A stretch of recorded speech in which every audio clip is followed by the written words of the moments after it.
In the vast tapestry of American literature, few names shine as brightly as that of William Faulkner. His narrative style, a layered intricacy.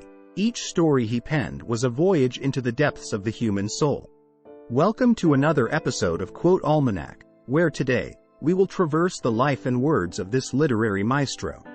William Cuthbert Faulkner, born on September 25, 1897, in New Albany, Mississippi, to a budding family rooted in Southern tradition. His upbringing in the South, a landscape marinated in history and complex social dynamics, instilled in him an unyielding fascination with the human drama. The first breath of inspiration touched Faulkner during the initial days of his youthful exploration in poetry. Yet, as his mastery of words burgeoned, so did his narrative horizon, eventually finding his true calling in the realm of prose. Faulkner's life was a testament to his insatiable appetite for unmasking the human psyche. This journey began with his first novel, Soldier's Pay, published in 1926. Despite the minimal acclaim, the spark of literary craftsmanship had been ignited. As we dive deeper into Faulkner's literary haven, it's essential to pause and reflect upon the profound imprint he left through his words. If you're finding this expedition enlightening, do consider subscribing to Quote Almanac for more narratives intertwining history, quotes, and the lives of remarkable individuals.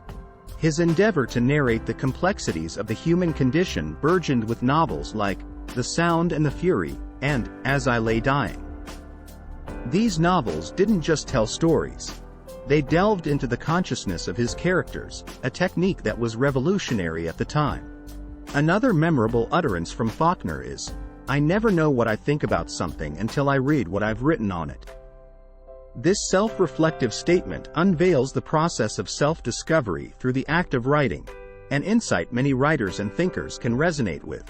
Among the treasury of quotes Faulkner left behind, a particularly poignant one goes, "The past is never dead. It's not even past."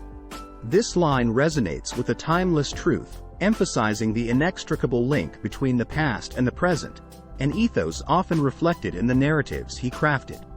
The contextual background from which this quote springs is a reflection of Faulkner's obsession with the Southern culture and history, something that he often intertwined with his narrative to draw a picture larger than life itself. Faulkner's work is not just a mere collection of narratives, but a complex exploration of human nature and the relentless quest for truth amidst a world clad in social and personal turmoil. His prose often danced around the myriad nuances of existence, unraveling the often harsh, sometimes comforting realities that define the human experience. In another breath of self-examination, Faulkner once professed, "In writing, you must kill all your darlings." This profound statement underlines the essence of literary craftsmanship, hinting at the necessity of parting ways with elements dear to one's heart for the greater good of the narrative. It's a painful yet necessary sacrifice, a sentiment that resonates with writers across the spectrum, showcasing the universal ethos embedded in Faulkner's thoughts. Let's venture a bit deeper into the realms of Faulkner's literary Eden. His creation of the fictional Yoknapatawpha County, a microcosm of the southern United States, became the setting for many of his novels and short stories. It's through this invented landscape that Faulkner examined the historical and social dynamics that shape individuals and communities alike. His meticulous depiction of Yoknapatawpha County, drawing parallels to his own surroundings in Mississippi, unveiled the intricacies of Southern life, laden with its storied past and convoluted moral compass. His exploration of complex themes such as identity, memory, and the passage of time, depicted through the lens of multidimensional characters, showcased his genius in understanding the human psyche. For instance, in Light in August, Faulkner delves into the essence of social isolation and the quest for identity amidst a rigid societal framework. The character of Joe Christmas, with his tumultuous inner struggles, mirrors the pervasive racial tension of the era. Transitioning between different timelines and narrators, Faulkner's distinctive narrative style may challenge readers, yet it beckons them into a nuanced, multidimensional exploration of life's complexities. His technique was a blend of modernist and stream-of-consciousness storytelling, a narrative trajectory that showcased the simultaneous beauty and despair laden within the human experience. His mastery over words was not confined to the page alone. As mentioned earlier, Faulkner's stint in Hollywood allowed him to interact with other contemporary creatives, forming a bridge between the cinematic and literary world. This interaction, perhaps, brought a more visual eloquence to his later works, an eloquence that painted vivid imagery within the reader's mind, making each narrative a cinematographic experience. The pinnacle of recognition for Faulkner's profound literary contributions came with the Nobel Prize in Literature in 1949. His acceptance speech, humble yet profound, further accentuated his understanding of the human heart and its conflicts, a theme recurrent in his works.